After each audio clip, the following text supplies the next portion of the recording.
이렇게 해서 혼란이 더 심화되죠. 그렇지.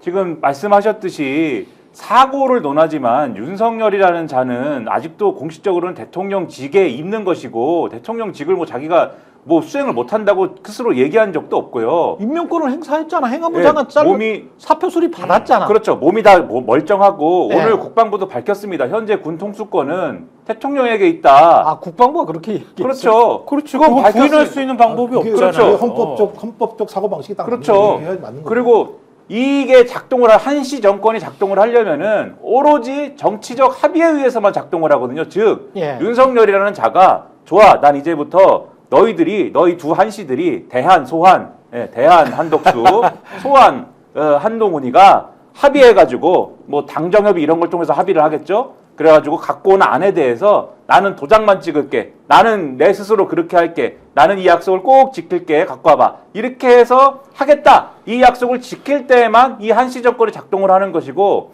윤석열이라는 자가 그러고 있다가 에이 안 되겠어. 난 이 약속을 더 이상 못 지키겠는데 자 2차 개헌 가자. 이러면은 이 약속은 휴지 조각이 되는 겁니다. 아무런 법적 구속력도 없는 그 약속을 국민들 앞에 가져와 가지고는 저 하얀 저 백지 조각 같은 그 약속이다라는 걸 상징하는 것인지 그 백지 조각 같은 그 배경 앞에서 저렇게 사기치는 얘기를 하면서 쇼를 하는 것을 어떻게 믿으며 대통령직을 갖고 있을 때도 윤석열이라는 자의 말을 믿을 수가 없었는데 취임식이라는 자리에서 대통령 취임식에서 헌법을 지키겠다고 얘기한 거잖아요. 예. 그런 자리 아닙니까? 헌법을 지키면서 총체하겠다라고 얘기하는 자리가 취임식이라는 자리지 않습니까? 물론 이상한 사람들을 잔뜩 초대해가지고 그거부터가 이상한 자리였지만 그렇게 약속한 사람이 지금 불법적인 비상계엄을 선포해가지고 민주공화국을 무너뜨렸는데 이런 정치적 합의를 내가 대통령이라는 자를 탄핵을 시켜버리겠다고 협박해가지고 얻어왔습니다. 라고 주장하는 이 한시들의 말을 뭘 믿고 국민들이 이해를 해줍니까? 말도 안 되는 거죠. 그러니까 제가 볼 땐 내란이라고 하는 걸 시민들이 막았지 않습니까? 예. 그러니까 내란을 시민들이 막았더니 이제는 국정농단을 하고 있는 거예요. 두 한시라는 사람이. 그러네요. 한 사람은 내란의 정범일 수 있습니다. 또 한 사람은 내란의 동조범입니다. 그러니까 내란의 정범과 내란의 동조범이 악수를 하면서 한다라는 얘기, 그 한덕수가 한다라는 얘기가 그런 내용들입니다. 예를 들면 국가 기능을 안정적이고 원활하게 운영하겠다. 지들이 망가뜨려 놓고 그 다음에 국정에 있어 한치의 공백도 있어서는 안 된다. 지들이 공백을 다 만들어 놓고 그 다음에 국가의 안위와 국민의 일상 이 한치 흔들림 없이 유지하도록 하겠다. 지들이 다 흔들어 놓고 그 다음에 여기다가 또 뒤에 붙인 게 골 때려요. 한미동맹을 굳건하게 유지하겠다. 그 다음에 비상경제 대응 체계를 강화하겠다. 이 얘기는 뭐냐면 대통령이 비상계엄을 선포한 사유예요. 이게 실제로는. 그렇죠. 그러면 내란을 국민이 막았더니 국정농단을 통해서 다시 내란을 획책하는 일들을 소위 내란 정범과 소위 내란 동조자가 악수를 하면서 담화문이라는 형태로 아무런 권한도 없는 국민의힘 당사에서 저런 발언들을 해대고 앉아있는 상황이에요. 그러니까 이건 내란의 연속이라는 거예요. 누가 본다고 하더라도. 그럼 빨리 잡아들여야 되거든요. 잡아들일 수는 없어요. 왜? 대통령이 이미 건재한 상황이고 국무총리가 여기에 동조한 상황이기 때문에 전 그래서 어떤 형태로든지 빨리 경찰이 이 범죄자들을 다 잡아들여야 돼요. 체포를 하지 않게 되면 이 자들이 지금 하나도 아무것도 무서워하지 않는 상황이거든요. 어떻게 이런 행위를 마음대로 지들이 할 수 있습니까? 전 그렇다면 이제 국수머리든 누구든 아니면 빨리 특검 같은 걸 해서 다 잡아들여야 됩니다. 한덕수 얘기하니까 한덕수 발표하는 거 보면서 제가 팍 꼭지가 돌았다 그래야 되나요? 제일 열받았던 게 우리 국민 이렇게 얘기하는 거예요. 우리 국민의 인내와 저력을 믿는다고. 인내와 저력을? 아니 지가 그러면은 그 총리로서 역할할 때 국민 여론 제대로 반영했습니까? 이태원 참사할 때 그자가 외신 기자들 앞에서 영어로 맞아, 보스턴 맞아. 레드삭스와 뉴욕 양키즈 정도의 경기가 돼야 경찰력이 대거 출동하지 그럴 일이 아니었다라고 이야기를 영어로 했잖아요. 그러니까 정말 뻔뻔한 자입니다. 그러면서 아직까지도 지금 국무총리를 하고 있는 자가 그자예요.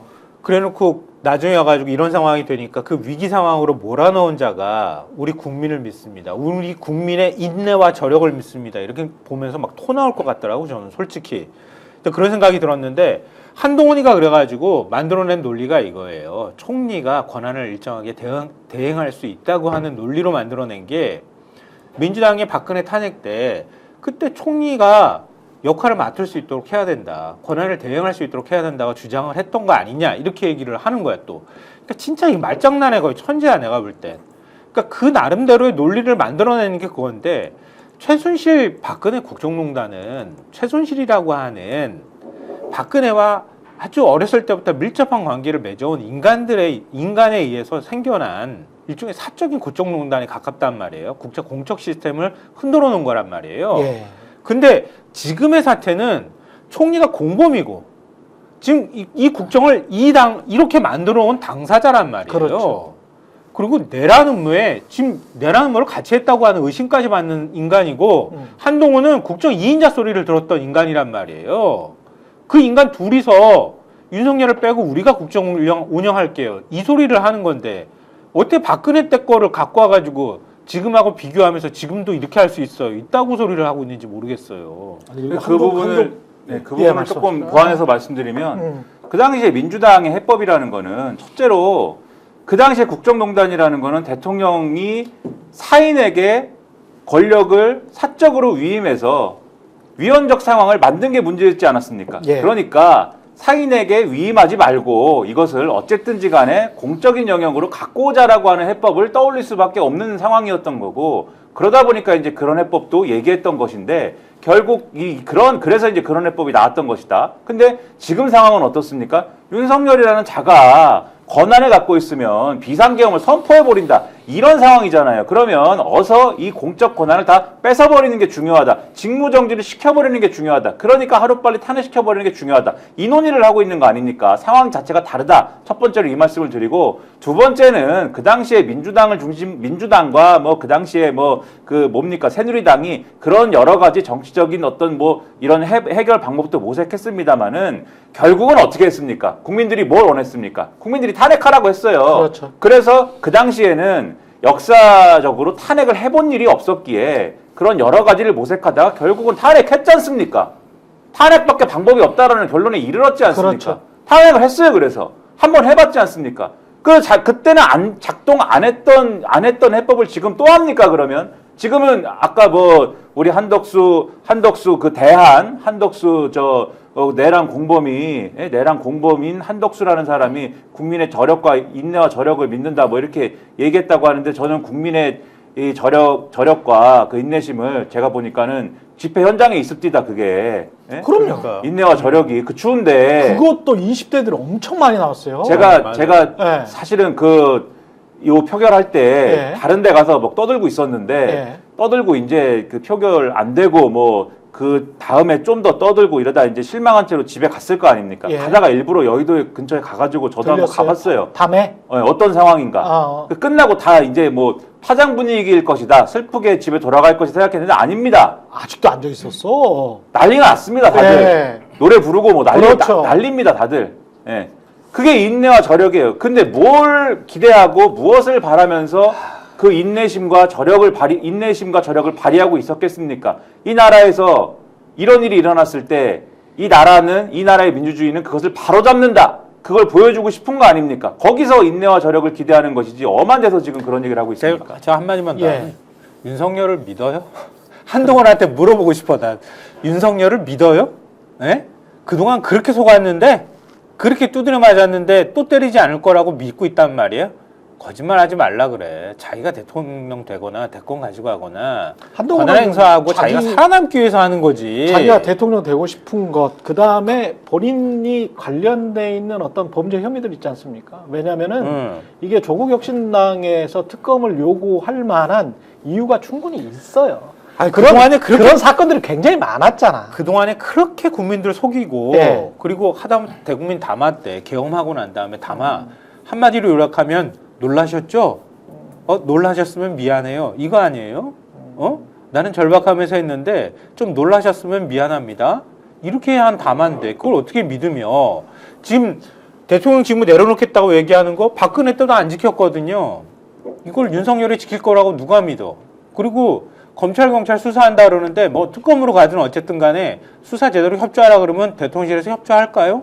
윤석열이 협조할까? 저는 그 정도의 인간이 아니라고 봐. 이건 거의 남봉꾼 수준이기 때문에 그런 거 그냥 무시할. 앞으로 보십시오. 제 말이 틀리나 안 틀리나. 오라고 하면 그대로 일단 순순히 따라가나. 네, 일단 한한 체제 같은 경우는 기본적으로 한독수는 내란범일 수밖에 없어요. 음. 계엄을 선포할 때 총리를 경유하게 돼 있어요. 그렇죠. 이 사실을 모르지 않았을 거예요. 아니 그 국무회의에 참석을 네, 했잖아요. 그리고 적극적인 행위를 하지 않았기 때문에 예. 이 사람 내란범이에요. 그러니까 예. 한쪽에 내란범이 있고 그렇죠. 또 내란 방조라고 얘기하는 건 한동훈은 제가 볼 때 당을 장악하기 위한 하나의 지금 방법을 갖다 술책을 갖다 쓰고 있는 거예요. 그러니까 이 두 사람이 해야 되는 가장 이유는 한독수는 생존을 위해서, 한동훈은 권력을 위해서 둘이 뭉쳐 있는 상황이거든요. 전 그렇다면 이 체제를 깨는 것이 가장 중요한 선결적인 문제인 것이고 아마 이 둘은 계속 논리를 만들어낼 거예요. 뭐 예를 들어 대통령이 인사권을 행사했더니 그럼 매우 소극적인 인사권을 행사했다. 아니 대통령의 권한을 행사하는데 소극적이고 적극적인지 지가 어떻게 알아? 아니요. 지가 어떻게 규정을 해 그거를? 직무를 정지당한 자가 권한을 행사하면 직무를 갖다 행사한 거예요. 이건 소극적이든 적극적이든 아무런 얘기할 필요가 없는 측면이고 계속 그 박근혜 때를 얘기하는데 이때는 박근혜가 통치 불능 상황이었어요. 직무대행 체제를 만들어야 되는데 누구도 직무대행 체제를 만들 만한 권한의 원천이 없었어요. 그래서 그거는 국회에서 했죠. 그래서 국회에다가 국회에서 했잖아. 국회에다 합의를 해서 왜냐하면 대통령을 제외하고 국민의 위임을 받은 데는 국회니까 여기서 국회 협의를 통해서 대행할 사람이 누군지에 대해서 만들어내는 건 손줄직들이 여기서 했잖아 헌법기관이. 근데 한동훈이 헌법기관이야, 한덕수가 헌법기관이야. 다 한 사람은 임명직이고 한 사람은 국회의원도 아닌 인간이에요. 그러니까 박근혜가 네. 3차 담화를 11월 말에 발표하거든요. 예. 그 발표할 때 국회에 위임하겠다. 내 수사 다 받겠다. 이렇게 그렇죠. 얘기했던 거거든요. 예. 그래서 12월 9일 날 그때 새누리당 의원이 같이 동참해서 탄핵한 거예요. 그렇습니다. 그리고 국무총리한테 권한이 넘어간 거란 말이에요. 그거하고 어떻게 지금하고 똑같이 비교를 할까 모르겠는데요. 전 한독수 얘기 나오니까 이 얘기를 하고 싶은데 한나 아렌트 많은 분들이 아실 거예요. 악의 평범성. 그렇죠. 굉장히 위대한 사회학자라고 보통 많이 불리는 분인데요. 아이만 잡고 난 다음에 그 사람을 보고 난 다음에 그런 악의 평범성이라는 걸 떠올렸다는 거잖아요. 너무나 순진무구한 공무원 얼굴을 하고 있더라. 어떻게 저런 인간이 유대인 600만 명을 학살하는데 그 주도적인 역할을 했을까? 그렇게 했는데 그러면서 아렌트가 내린 결론이 뭐냐면 히틀러가 최종적인 그 해결책이라고 해가지고 유대인 다 학살하라고 지시를 내렸을 때 그 중간 단계에 굉장히 많은 사람들이 있었다는 거예요. 하다못해 판사까지 들어가가지고 다 있었는데 단 한 명의 공무원이라도 그걸 지시를 거부했더라면 그렇게 했더라면 이렇게 많은 사람이 죽지 않았을 텐데 그거거든요.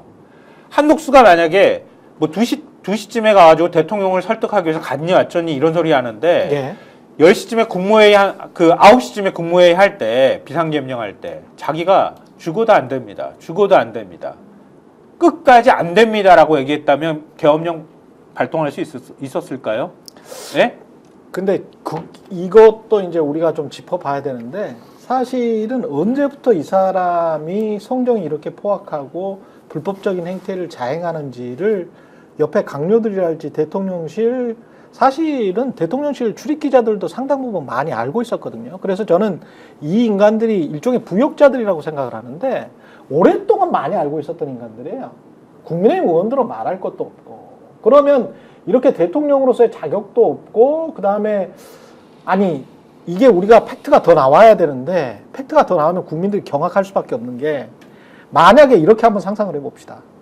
윤석열이나 김건희의 휴대폰을 압수수색해서 그러니까 지금 바꿨다는 휴대폰 말고 그 전에 휴대폰을 압수수색해서 그들이 국민의힘 의원들 또는 관료들 보도국장 이상의 기자들 등과 나눴던 카톡 내용들을 2년 반 동안 한번 다 모아본다고 생각을 해보세요. 이들은 굉장히 오랫동안 불법적인 일을 해왔을 게 굉장히 자명해집니다. 스픽스는 말하는 언론입니다. 대세는 유튜브, 그중에서 스픽스. 좋아요, 댓글, 구독, 알림 설정. 여러분이 저희를 사랑해 주시고 우리가 여러분을 사랑하는 4가지 방법입니다.